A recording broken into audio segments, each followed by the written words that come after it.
Piedmont's #1 choice for news.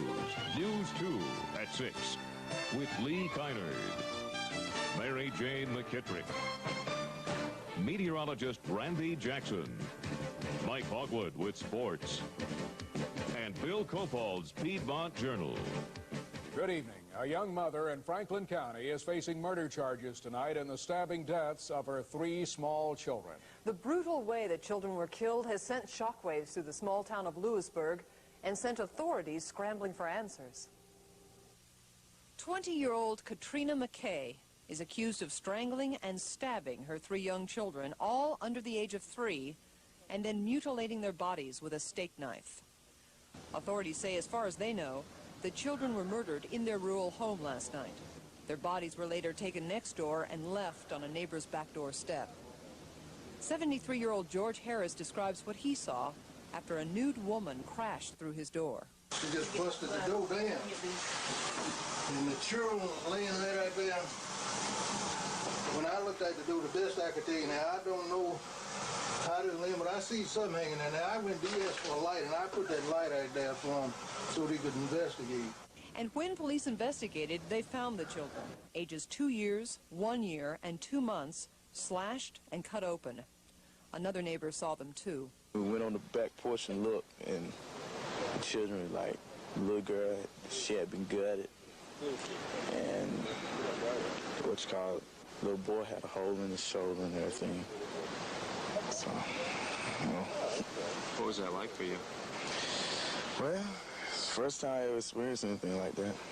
Sheriff Arthur Johnson calls it one of the worst crimes he has ever seen. The only thing that I regret, that somehow we could not have found a way to prevent this. And I hope that we can learn from this, that we can reach people like Ms. McKay in time, that we can prevent such as this ever happening again. One of the neighbors questioned about the crime said he never saw the kids in the area, didn't even know they lived there. The mother, Katrina McKay, was kept overnight at the State Mental Hospital at Butner. She has now been moved to Dorothea Dix Hospital in Raleigh. She faces 3 counts of first-degree murder. A 3-year-old Winston-Salem girl is in the hospital tonight suffering from bruises that doctors believe came from a beating. Police have just charged her mother's boyfriend, 35-year-old Ted Lewis, with child abuse. The incident happened last night around 9 o'clock. Investigators say Lewis took the child for a ride. When she returned home, her mother found bruises on the child's head, back, arms, and buttocks. Police say the boyfriend claims the child wasn't wearing a seat belt in the car and received the bruises after he made a sudden stop. The girl is listed in satisfactory condition tonight at Baptist Hospital.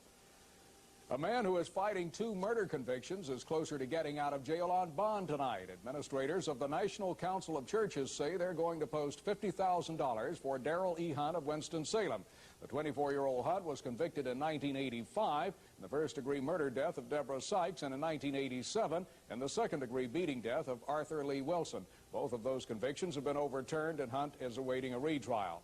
Church officials say it'll take a few days to work out his bond details. Hunt's not expected to go on trial until February. A decision on a change in school districts that has infuriated hundreds of Greensboro parents may come much sooner than some expect. It's the controversial proposal that would realign several elementary school zones. Dozens of concerned parents confronted the Greensboro School Board and Superintendent Eberhardt at a public hearing last night. They're concerned over longer bus routes and the lack of equity in pairing. The basic fundamental goal for us is to have equity in educational programs for all of our children, and then to see to it that we have high-quality schools in each of our buildings. And so that's what our commitment is also. The Greensboro School Board is expected to make a decision on the unpairing by early December. A heated protest at Elon College has led the school newspaper to reprint last week's edition. It's once again on the stands tonight. Dean of Admissions Nan Perkins ordered this edition of the Pendulum removed in time for Visitation Day. That's when hundreds of high school seniors toured campus. Perkins felt a story about drug use gave the wrong impression and might frighten some potential students or their parents. Censorship was the first thing that came to my mind. I thought that is a terrible way to approach the situation that was at hand. In hindsight, she has admitted that it was an error to remove the papers from the stands that day. Dean Perkins made a formal apology to the newspaper, and the school has promised to pick up printing costs for the second edition. But Pendulum staffers say they may have to deal with angry advertisers who feel the paper is a risky investment. A reprint of last week's edition is on the stands. Smoking is under heavy fire tonight in what has evolved into a war over individual rights and government authority. Health groups asked us to avoid cigarettes today in observance of the 13th annual Great American Smokeout. Well, Leonard Simpson tells us some smoking opponents would like the smokeout to trigger a phase-out of tobacco. We grow it, sell it, and make billions of dollars from its use. It's built empires, as well as provided for basic needs. But tobacco's impact on our health has been brought to the forefront in recent years. Potential consequences of its use have frightened millions into trying to kick the cigarette habit with varying degrees of success. Lori Berger has smoked for 30 years. She tried to quit, but found it difficult. As soon as within a certain period of time, the nicotine, I think you crave it. And you want a cigarette, just plain, simple, want a cigarette. Your cigarettes are smoke-free in 90? At Greensboro's Moses Cone Hospital, employees are kindly being encouraged to stop smoking. But beginning in July of next year, smoking will not be allowed anywhere in the hospital. The employees are walking for their health during the Great American Smokeout, and flowers replaced ashtrays in the lunchroom today. At City Hall, an anti-smoking group sat by to ensure that the council members instituted smoking restrictions agreed to by voters on Election Day. Massachusetts Senator Ted Kennedy made reference to Greensboro's new smoking restrictions in proposing that tax dollars be spent to discourage tobacco use.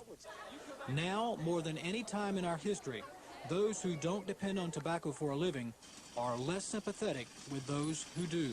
Trends change. I mean, these times they are changing. Read the handwriting on the wall. You know, make some changes. And I mean, the horse and buggy people don't have jobs anymore.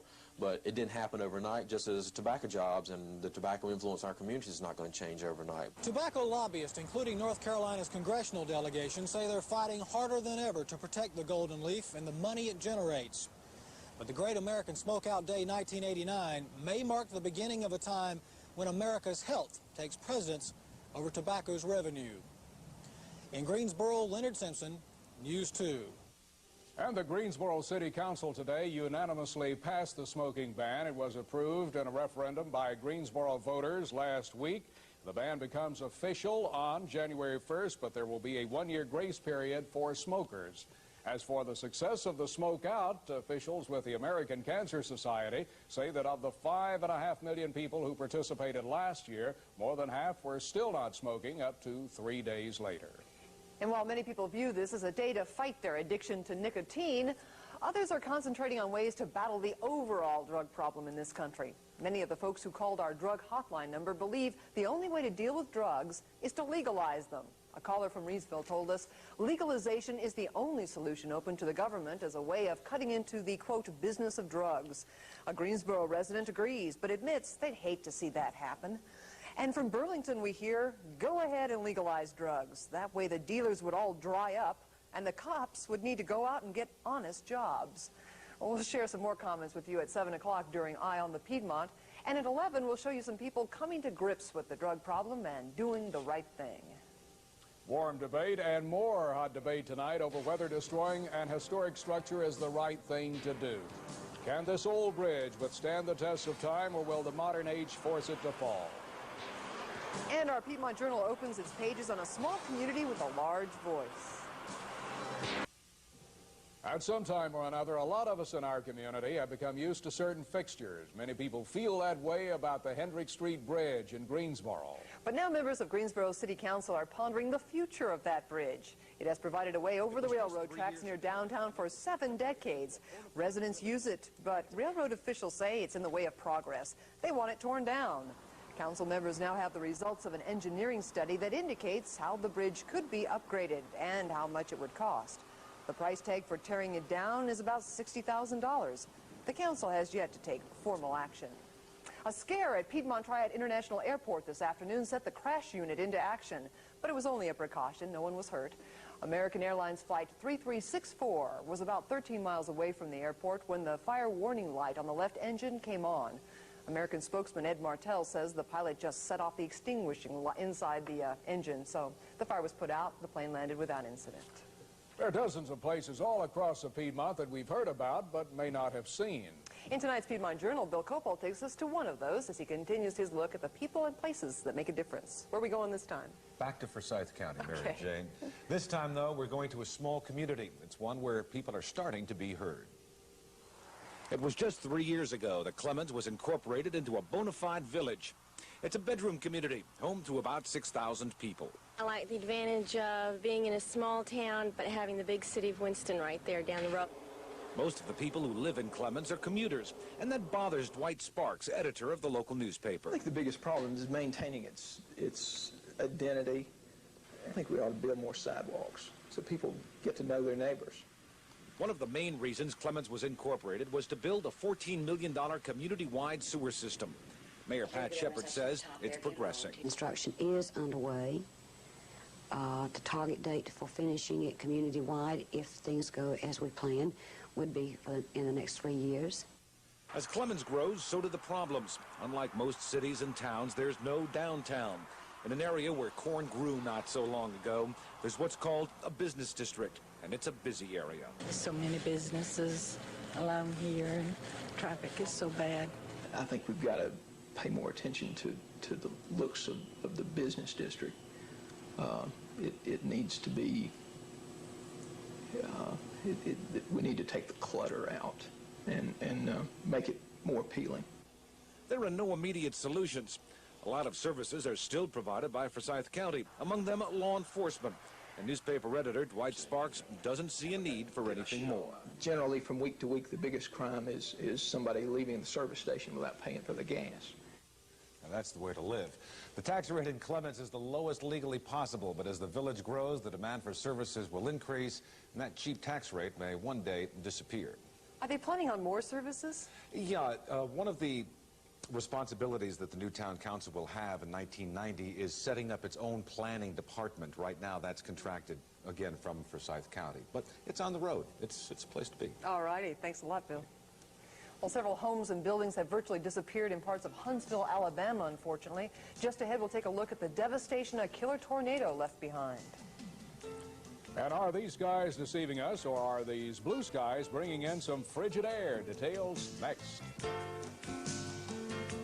I'm Greg Hunter. Coming up tonight on Now in the Piedmont, the things you should know in the woods this hunting season could save your life. I'm Dave Wright. The top officer for a North Carolina company has a British accent. That story's coming up on Eye on the Piedmont.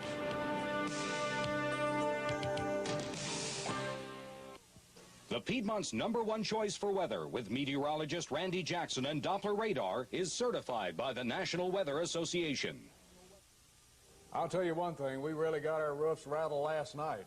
Well, just before 5 o'clock this morning, we had a wind gust here at the Weather Center of 62 miles an hour, and that could do a little bit of rattling around. Probably a few garbage cans floating across the streets as you were headed off to work this morning. But on schedule, the temperatures have come down, the winds are gradually subsiding, and now we're going to go into the deep freeze for just a little while. Take a look outside. Here's what we have right now. A few clouds in the sky. Temperature already down to 43 right now, 47% the relative humidity. The winds are out of the west at 15. They will continue to diminish somewhat tonight.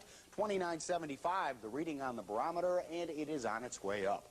Here are the way the figures look today, and lopsided they are. 67 are high. That was right after midnight. The temperature of 43 right now is the new low for the day.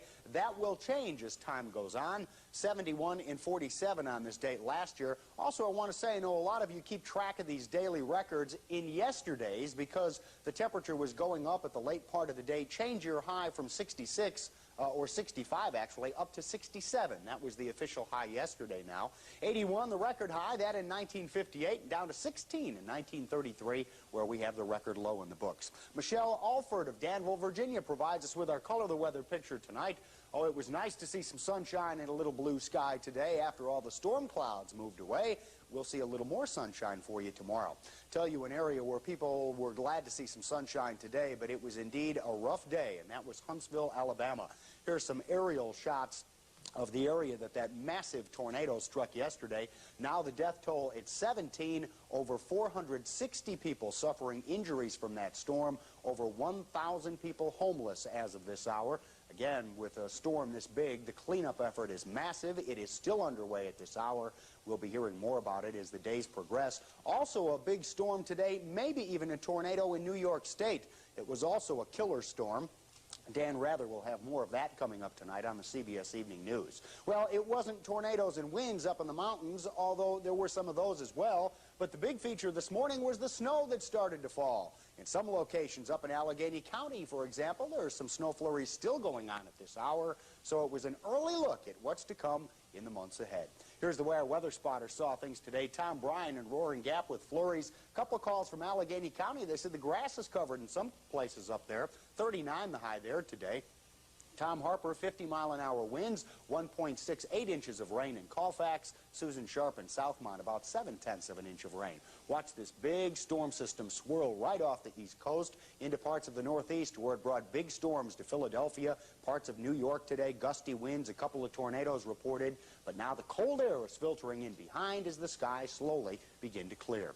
Temperatures tonight, almost the entire country is going to be below freezing except the east coast, the west coast, and the Gulf Coast. Everybody else is going to be in the deep freeze. Not a major problem, though, for the orange groves.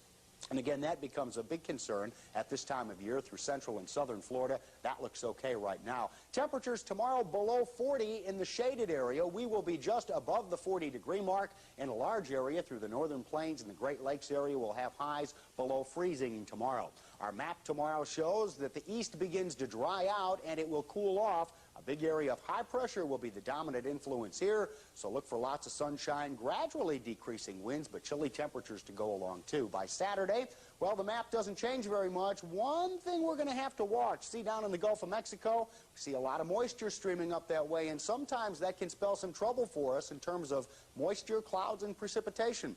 We'll look at that a little bit closer and talk about it tomorrow. Here's our forecast now for you tonight. A cold one is ahead.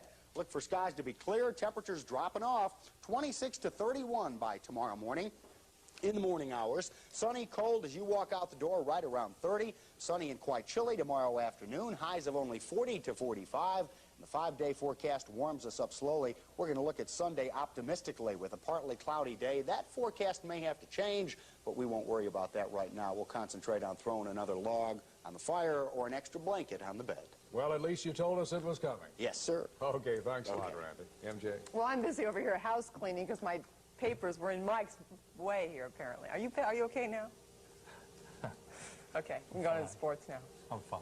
Thank you. No, I'm fine. Yeah, we just wanted to be neat on this day. Yeah. Hey, we're going to be neat on the ice, too, tonight. We'll tell you about that in a minute. Bye.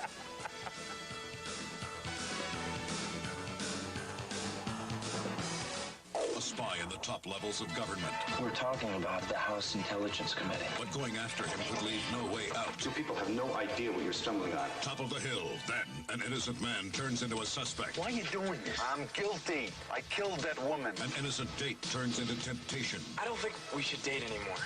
It's okay with me if you just want me to act as your date. And an innocent affair turns into a setup. You're a cop? Yeah, Detective. Detective Brian? It's the feeling of Knots Landing tonight. The Greensboro Monarchs are home tonight against Nashville. It's an important game for the East Coast Hockey League in many respects. First of all, the league has suffered from the bad publicity of 2 fighting incidents last week. Some Erie players climbed into the stands to take on fans in Greensboro on Sunday. The coaches of Knoxville and Nashville went at it in a game. The Knoxville coach has been fired. Those players involved in the shoving incident, climbing the stands, they were suspended.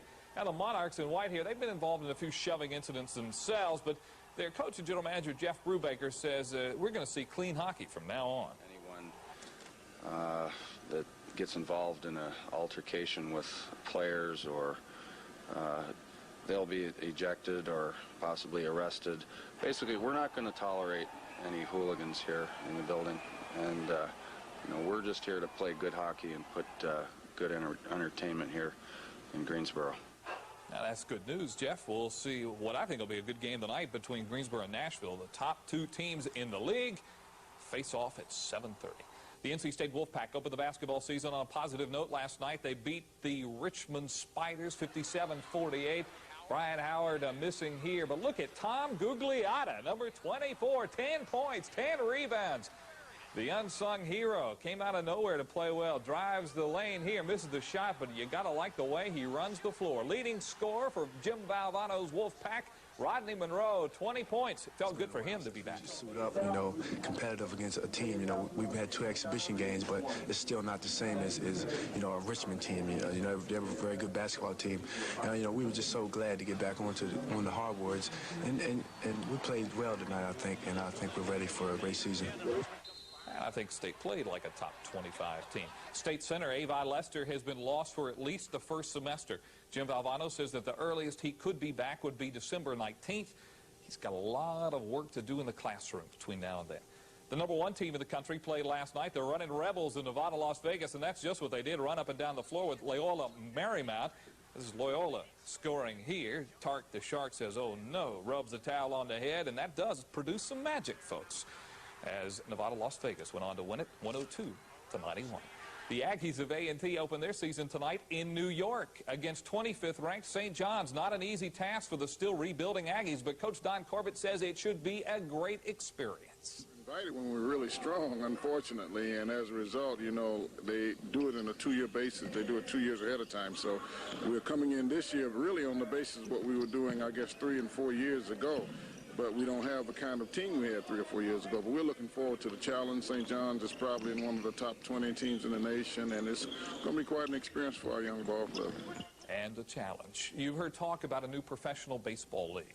Robert Eubanks, a Greensboro investor, has put up money for a team here in the Triad. He, along with other potential owners and investors in this new league, were meeting in New York today.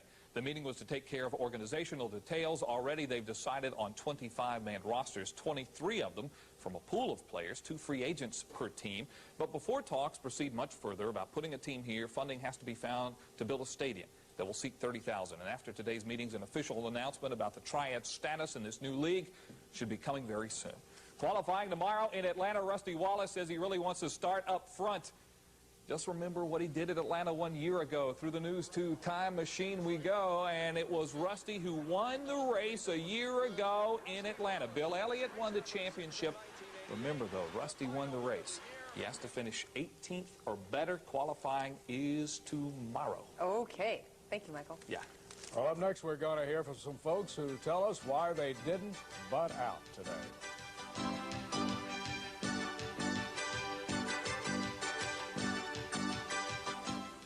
On the next Andy Griffith Show. Are my eyes playing tricks on me? That's Thelma Lou and Gomer. They're going in to see the movie. Sure are. I don't understand. I thought you said she saw that movie with you last night. She did. Huh. Maybe this time she's not going to be looking at the picture. The Andy Griffith Show, Friday at 5.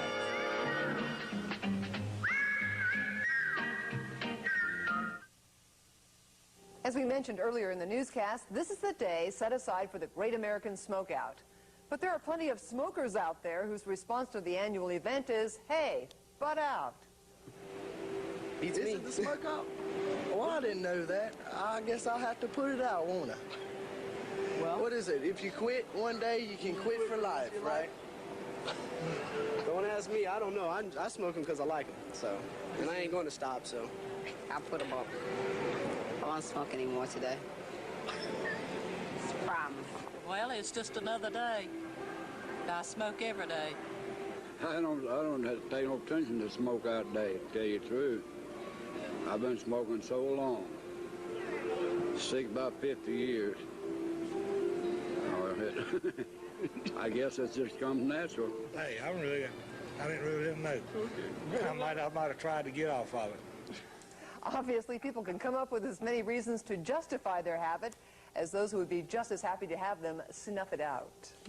Let's get out from under the smoking gun. What do you got for us in the morning? We ought to look at the weather that way. We've been having it so long, no sense worrying about it anymore. As the kids go out in the morning and look for sunshine, but pretty chilly air. Make sure they're bundled up good. Temperatures will be right around 30.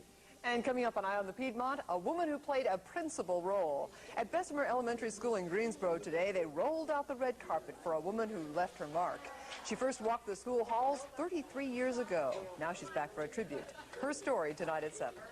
Thanks for joining us on this Thursday, November 16th. And remember, we'll be back in half an hour for Eye on the Piedmont. Stay with us. This has been News 2 at 6, the Piedmont's #1 choice for news.